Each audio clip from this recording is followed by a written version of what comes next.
Votre bulletin d'information communale, BIC. Assalamu alaikum wa rahmatullahi wa barakatuhu.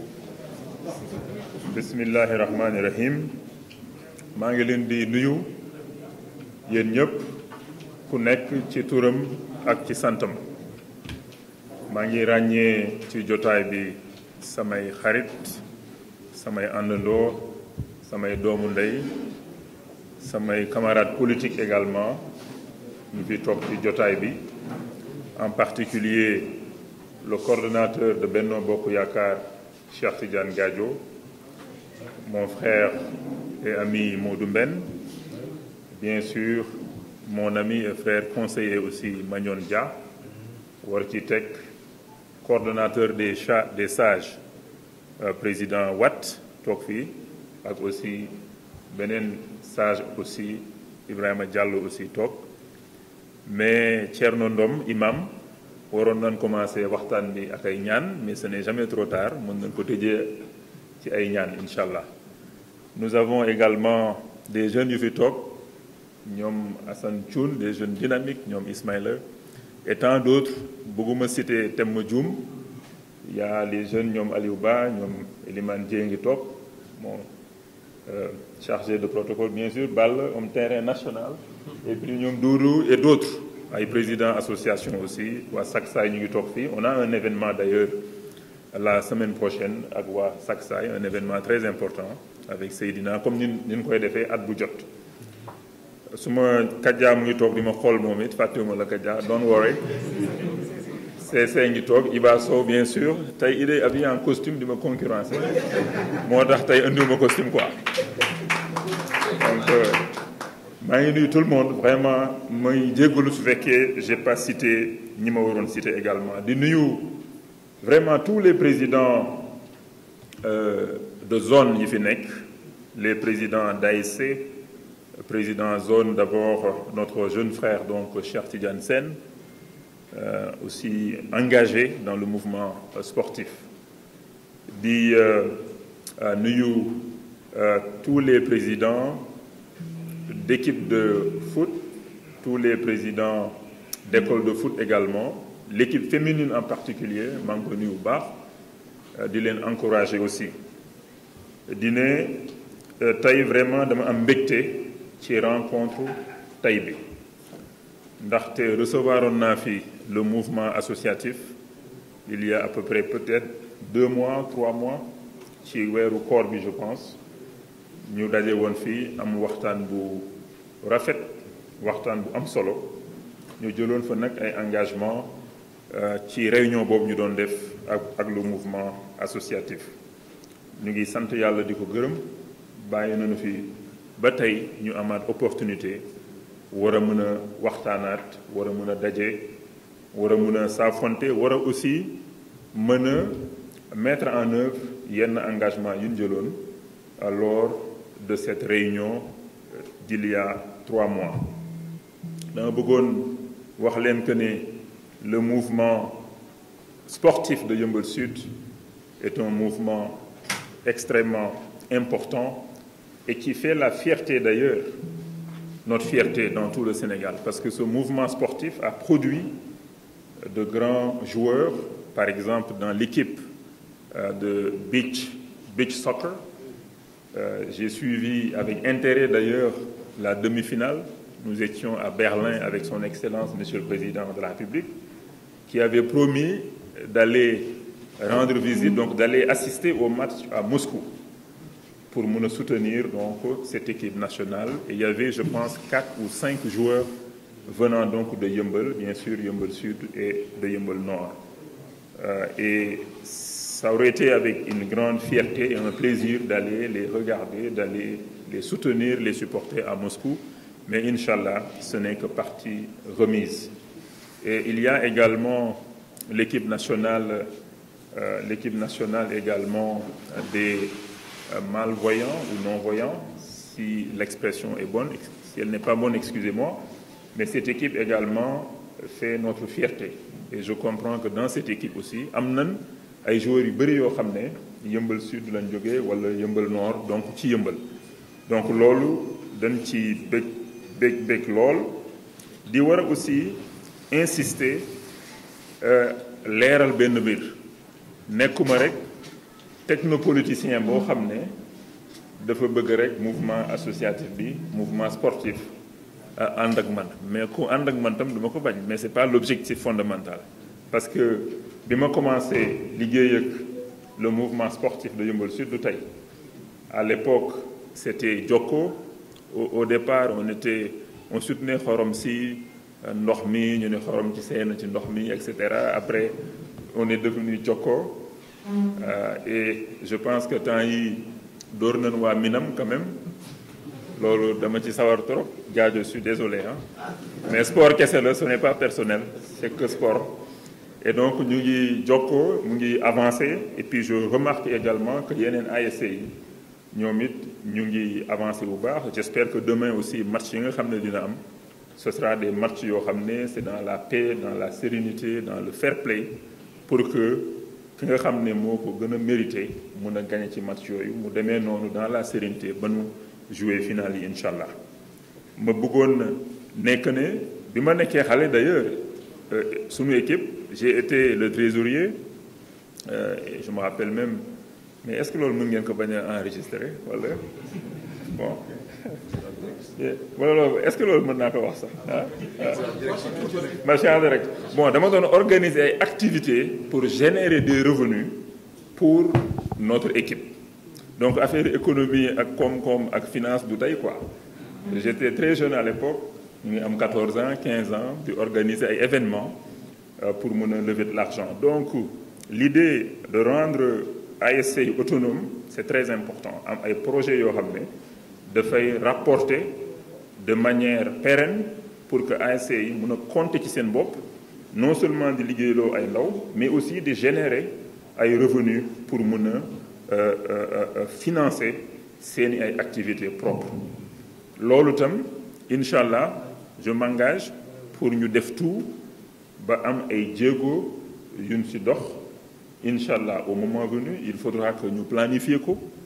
ñu gëstu ko étudier ko et je pense que à partir de ay février 2022 dina gën a yomb quoi incha allah pour def ay activités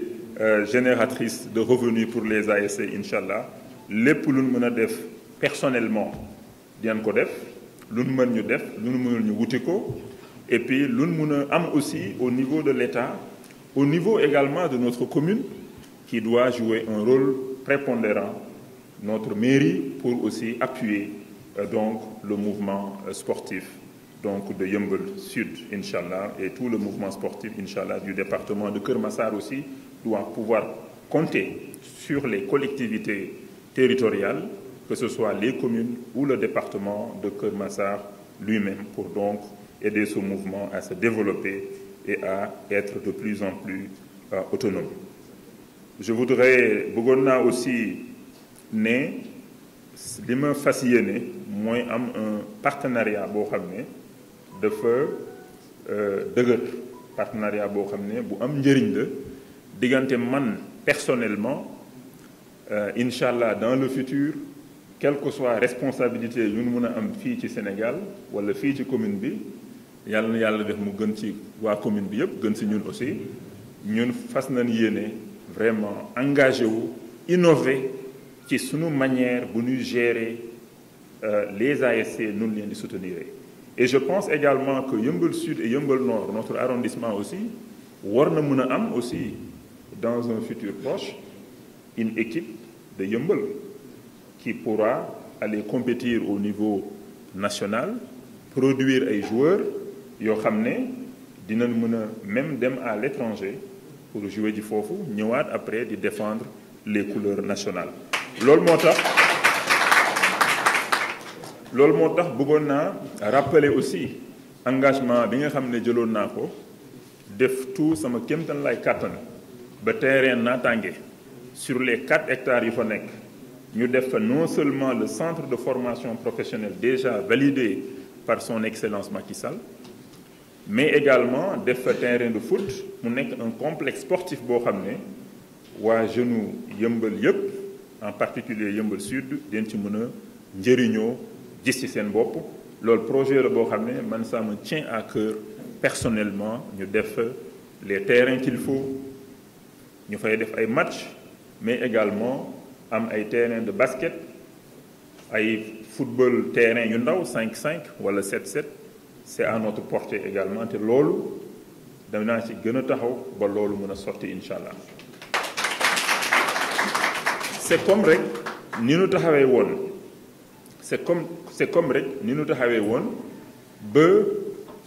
projet route des Niayes nekkaat l'une des très grandes priorités de son excellence monsieur le président Macky Sall d'ailleurs moom ci boppam moo ko validé le projet en conseil des ministres il y a à peu près 2 mois ou 3 mois ba ñu def ko même dans le communiqué du conseil des ministres loolu taxaw nañ ci lu nu wax rek ñu ne yëmbal ba ñu tuddee nu sax foofu ci gouvernement bi yow lu nu wax rek nga ne yëmbal bon c'est parce que yëmbal dafa nekk dans beaucoup de ci grande pauvreté yëmbal les populations noonu la ko yàlla dogalee pour l'instant ñu bëri seen loxo jotul seen gannaaw n'est-ce pas loolu kenn waru ko weddi moo tax aussi action yu ñuy def yëpp c'est pour def ba population yi gis ci seen bopp jarul may lim action yooyu parce que tey on est un mouvement sportif et associatif un jour yéen am opportunité delluwaat ci toutes les actions yu ñu jël balaa dara di am pour jàppale waa askanu yëmbal et am na ñu nuy jéem a accusé yooyu di wax loo xam ne amul ñu ne ministre mu ngi commencé def ci yëmbal bu mu nekkee ministre de l'économie loolu ñi ma xam ñëpp miin ma xam ma depuis ma nekkee xale avant sax may am baccalauréat man ci sama gox rek moo ma ñor yëmbal sud rek moo mës a ñor dañ doon jóge fii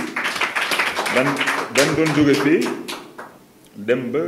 terrain central bu avant sax que ñun ñuy am équipe football man j'étais un grand supporter de Cosaan ça je vous l'avoue très grand supporter de Cosaan donc dañ doon jóge fii dem ba foofu pour seetaan ay match voilà ñoom as exactement voilà ñoom matu ñoom as et tout donc loolu temps booy la woon pour vous dire sunu action ci yëmbal sud nekkul loo xam ne démb la comme ni ko yenn nit yi jéem a xalaatee wala ni ko waxee dina également que ne yan ci taxaw ba grand club ñu am grand club à Yeumbeul Sud UFI te nga xam ne c'était reconnu sur le plan national nu ñuy def ba loolu gën a mën a jëm kanam ñu def ci suñu kéemtan lay kàttan incha allah ñi fi toog ñëpp ak ñi fi nekkul ñu booloo nekk benn ndax équipe boobu mën a taxaw comme ñoom ni Jaraaf dëgëree ni ñoom GIA ni ñoom Douane wala yenn équipe africaine yi ak ñoom ñaari tali et cetera il faut que ñun ñu am suñu équipe bopp également au-delà des ASC dans chaque quartier wala des ASC des différentes zones li ma bëggoon wax aussi mooy que ne centre la boo xam ne aussi le mouvement associatif war na ko mën a njëriñoo d'ailleurs keroog j'ai reçu le mouvement associatif ñu conseiller leen na nekk dans le cadre d'un réseau je pense que le réseau est constitué je pense que Seydina mu ngi ci doon liggéey am na ay engagement yu ñu fa jëloon aussi une fois que ñu paree finaliser engagement yooyu ñu jëloon dañ koy def parce que man bëgguma di engagé wu ba pare bañ ko def te je pense pas depuis bi ngeen ma xamee fii mus naa engagé wu ci dara te defuma ko au moment opportun mën ngeen xalaat réfléchir rencontre yi ma fi defagum yépp et régulièrement damay naan sama équipe sortez-moi la liste des engagements les doléances qu'on avait lan la mën a defal suñu bopp ñu def ko lu nu mënul ñu wuti ko voilà ñu defal suñu bopp wala ñu dem wuti ko donc centre bi aussi c'est pour la jeunesse c'est pour les femmes c'était la maison familiale on l'a converti en centre socio-éducatif mais centre de formation gis nañ fi keroog les femmes ont été formées d'ailleurs demain après-midi les diplômes vont être décernés donc aux femmes te loolu ñu ngi woo tous les jeunes ñu mën a aussi xool les activités qu'on fait dans le centre ñu def tout ba ñoom it ñu bokk ci donc loolu lu am solo la donc xam naa ne bàyyil ma yemal fi kàddu yi rek di leen gërëm di leen sant di leen remercier di leen jox rendez-vous yu bari xam naa dans le futur